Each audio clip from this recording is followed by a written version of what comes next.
నాకొక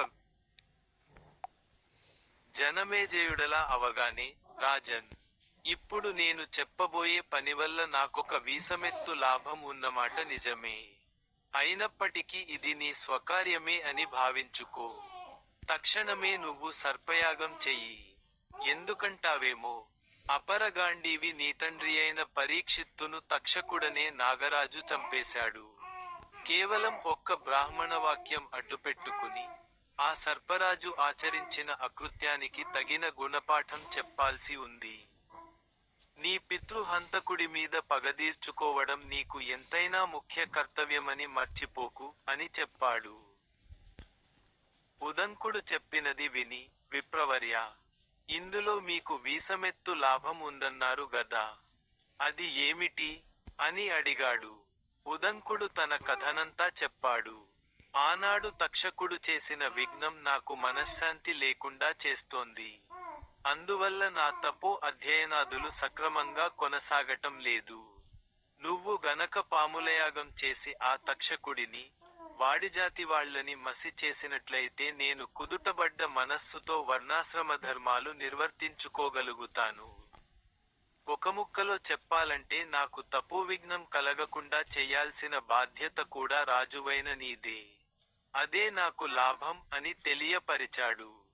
జనమేజయుడొక్క క్షణం ఆలోచించి, మంత్రుల వంక తిరిగి, నా పితృపాదుల విషయమై ఈ బ్రాహ్మణుడు చెప్పినది సత్యమేనా?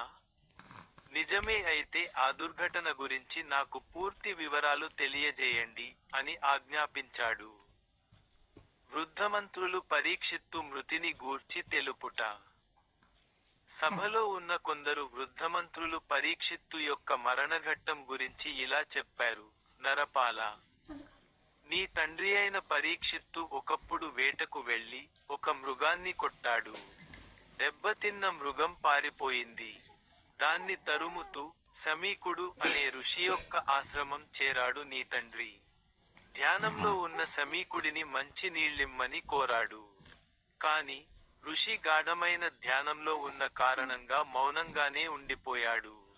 అందుకు అలిగిన మీనాన్న చేరువలో కనుపించిన పాముసవాన్ని ఆ ఋషి మెడలో వేసి వచ్చేశాడు.